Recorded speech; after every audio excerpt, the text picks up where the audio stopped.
भाकपा माले जिंदाबाद, भाकपा माले जिंदाबाद, इंकलाब जिंदाबाद, इंकलाब जिंदाबाद।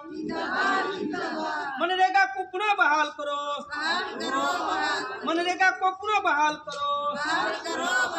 जी राम जी योजना वापस लो, जी राम जी योजना वापस लो।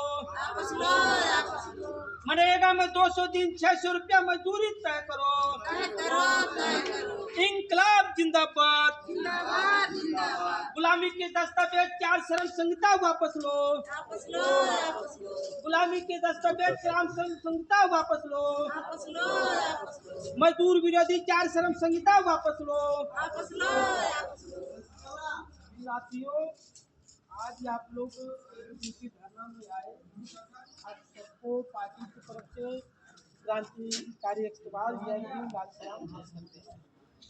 साथियों, आज पूरे प्रदेश में जिला मुख्यालय पे, तहसील पे, ब्लॉक पे कम्युनिस्ट पार्टी माले के बैनर करे गांव के ग्रामीण मजदूर निहत्त लोग, इंसाफ पसंद लोग धरना प्रदर्शन विरोध दर्ज करा रहे हैं। सवाल ये है, प्रमुख सवाल हम लोग का ये कि भाकपा माले के राष्ट्रीय सचिव सुधाकर यादव और मिर्जापुर जिला सचिव जिला भारती को पुलिस ने बिना नोटिस दिए, बिना किसी वारंट पे उनको अरेस्ट कर दिया। मामला ये था कि मिर्जापुर में एक गांव है तेंदुआ खूद। तेंदुआ खूद जंगल के किनारे बसा हुआ गांव है और उस गांव में लोग लगभग 4 पुश्तों से, आज़ादी के पहले से लोग बसे, वहाँ बसे चले आ रहे हैं। और वन विभाग के लोगों ने जमीनों को बड़े उद्योगपतियों के हाथ में बेच दिया हुआ है और उनको बिना नोटिस दिए उनके घरों पे, जो वहाँ के ग्रामीण हैं, जो बसे हुए हैं, जिनके लिए सरकार ने आवास दी, शौचालय दी, सड़क दी, सब कुछ मुहैया करा और अब उनको अवैध बताकर बिना उनको नोटिस दिए उनके घरों पे 7 बुलडोजर रात को 2 बजे जो है कि 7 बुलडोजरों से उनकी फसलों को नुकसान करने लगे, एकदम फसल नुकसान कर रहे थे, उनकी खेतों में खुदाई करने लगे, उनको उजाड़ने लगे। तो वहाँ के ग्रामीण गरीबों ने उसका विरोध किया और वो लगभग 150 की संख्या में वनकर्मी आए और वहाँ की महिलाओं के साथ अभद्र व्यवहार किया और जो है कि मार पिटाई किया और उनके ऊपर फर्जी मुकदमे दर्ज किए और उसके बाद हमारे नेताजी को लोगों ने जेल में डाला। इसके खिलाफ वो सीधे वन अधिकार है जिस देश में जो नागरिकों को वन में रहने वाले लोगों को अधिकार भी मिलते हैं, वो अधिकार नियमों के तहत वो लड़ रहे थे, अपनी नौकरी बचाने के लिए लड़ रहे थे, अपनी जमीन बचाने के लिए लड़ रहे थे, उनको जेल में डाला जाए। इससे ये सीधा स्पष्ट है कि मोदी सरकार एकदम गरीब मजदूर विरोधी है, अल्पसंख्यक विरोधी है और खासकर आदिवासी विरोधी है, उनको रोका जा रहा है। साथियों, हम लोग आज यहाँ बैठे हैं, अभी 8 दिसंबर को भी हमको यहाँ पे एक दिवसीय धरना दिया था और अनंत काल तक ये मामला चलेगा, ये चल भी रहा है। हम लोगों का मुद्दा है कि इस देश में आप सबको पता है पिछले संसद सत्र में ये लोगों ने एक सांसद का 1 लाख रुपया तनख्वाह था और फिर इन लोगों ने 25,000 रुपया तनख्वाह अपना बढ़ा लिया, क्योंकि इनकी सरकार है और ये लोग सदन में बैठ के 25,000 और बढ़ा लिया। कुल मिला जुला के ये लोग 1,25,000 तनख्वाह पाते हैं। उसके बाद पेंशन जो मिलता है उसको अलग मिलता है, गाड़ी का, ट्रेन का, जहाज का, घर का, मतलब कुल मिला जुला के एक सांसद को महीने में न्यूनतम जायज तरीके से 5 लाख रुपया वेतन करते हैं, 5 लाख रुपया। और उसके बाद ये लोग काला कमाई जो करते हैं करोड़ों रुपया महीने का, वो अलग। एक तरफ देश में 5 लाख 10 लाख रुपया एक सांसद की कमाई है, वहीं पे इस भारत का जो श्रम मंत्रालय है ये कह रहा है कि एक मजदूर की मजदूरी, कुशल मजदूर जो देश का जो महंगाई है, इस देश की जो जीडीपी है, उस हिसाब से कि कम से कम 783 रुपया एक मजदूर की मजदूरी होनी चाहिए, तब जाके थोड़ा सा महंगाई से मजदूर थोड़ा लड़ पाएगा, थोड़ी सी हालत सुधरी। एक तरफ 783 रुपया भी मजदूर को दे रहे हैं और अपने महीने का 5-5 लाख रुपया ले रहे हैं। ये है मनरेगा के तहत उनके शौचालय में काम हो रहा है, पैसा किसका है?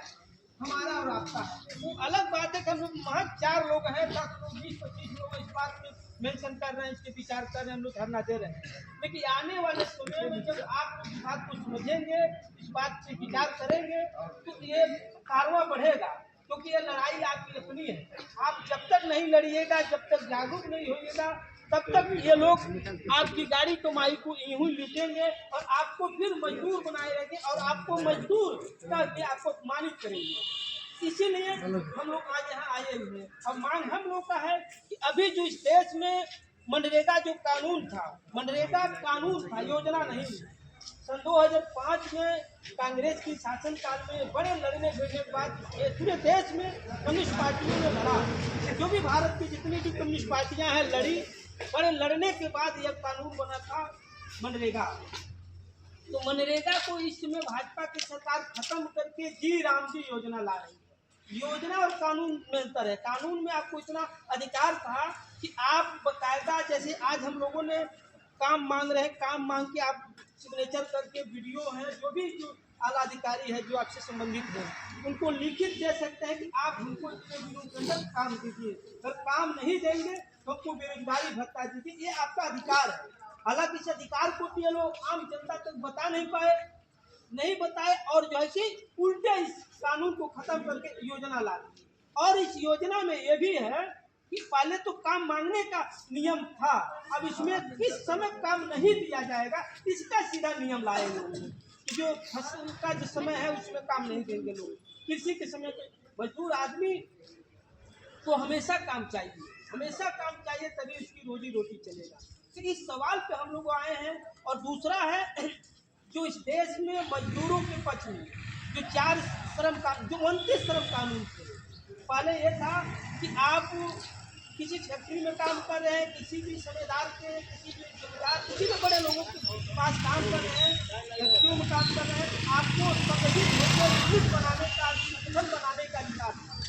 और आपके अधिकारों के खिलाफ कोई बात हो रही है, आपका अधिकार लूटा जा रहा है, तो उसके खिलाफ यूनिटी बना के विरोध प्रदर्शन करने का अधिकार था। अभी जो नए कानून आ रहे हैं, अगर आप एकत्रित होते हैं और विरोध प्रदर्शन करते हैं तो आपके खिलाफ जो है कि मुकदमा दर्ज करने का प्रावधान ला दिया गया। आपको रोकने टोकने मारने पीटने का ऐसा इस कानून में ला दिया गया है। और आप सबको पता है 1886-87 में, बहुत दिन पहले की बात कर रहा हूँ, 2-2.5 साल पहले की बात कर रहा हूँ, अमेरिका के शिकागो में एक आंदोलन हुआ था। आपको पता है 1857 से पूर्व जो है कि मजदूरों की हालत ये थी, एक मजदूर से 10-10, 15-15 घंटा, 18 घंटा, 20 घंटा काम कराया जाता था। मतलब उसको एकदम अमानवीय जीवन जीने के लिए मजबूर किया जाता था।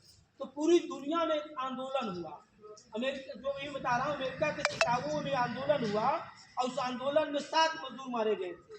उसके बाद पूरे देश में एक कानून बना कि किसी भी मजदूर से 8 घंटे से ज़्यादा कोई काम नहीं कराएगा। अगर 8 घंटे से 1 भी घंटा अगर काम कराता है तो उसको डबल देना होगा। 1 घंटे का 2 घंटा। मान लीजिए 8 घंटा काम किया आपने, अब आपने 12 घंटा काम कर लिया, तो 4 घंटा आपने जो एक्स्ट्रा काम किया है उसका आपको डबल देना पड़ेगा।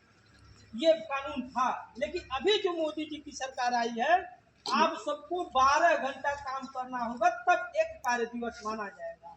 ये जो श्रम संहिता जो लाए हुए हैं, इसके खिलाफ हम सबको एकजुट होना पड़ेगा, लड़ना पड़ेगा।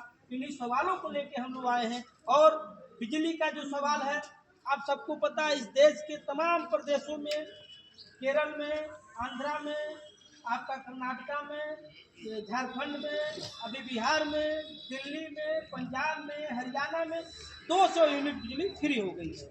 यहाँ तो राम राज है। अभी पंकज चौधरी भी आए हैं, ये बात तो नहीं कहेंगे कि भैया अन्य प्रदेशों में ये क्या नाम है, बिजली फ्री हो गई है, हमारे क्षेत्र में हम प्रदेश अध्यक्ष हुए हैं, यहाँ राम राज है, यहाँ भी तो गरीबों का बिजली फ्री होना चाहिए। क्योंकि वो चाहते नहीं है ना, वो चाहते हैं कि आप हमेशा बदहाल रहें। तो इस सवाल को लेके हम सबको लड़ना होगा कि यहाँ भी बिजली बिल माफ हो और 200 यूनिट बिजली फ्री हो। और कर्जा का जो सवाल है, माइक्रो फाइनेंस कंपनियों में और भी तमाम जगह इस देश के बड़े उद्योगपतियों का 18 लाख करोड़ रुपया माफ कर दिया गया है। तो जैसे बड़े उद्योगपतियों का कर्जा माफ हुआ है, उसी तरह इस देश के गरीबों, मजदूरों, किसानों का भी कर्जा माफ होना चाहिए। इन सवालों को लेकर पूरे देश में पार्टी लड़ रही है, हम लोग भी लड़ रहे हैं। उस सवाल को लेकर लड़ा जाएगा। इन्हीं बात को बताने के लिए, हालांकि आज ब्लॉक में अधिकारी नहीं है, क्योंकि आपको पता है कि हमारे साथी एक बात कह रहे थे कि जिसकी लाठी उसकी भैंस।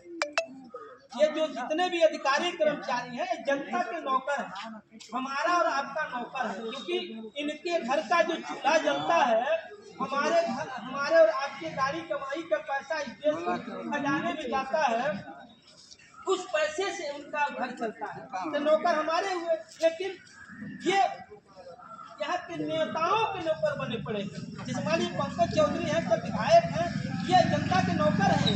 तो जो भी सरकार के खजाने से पैसा लेता है वो जनता का नौकर होता है।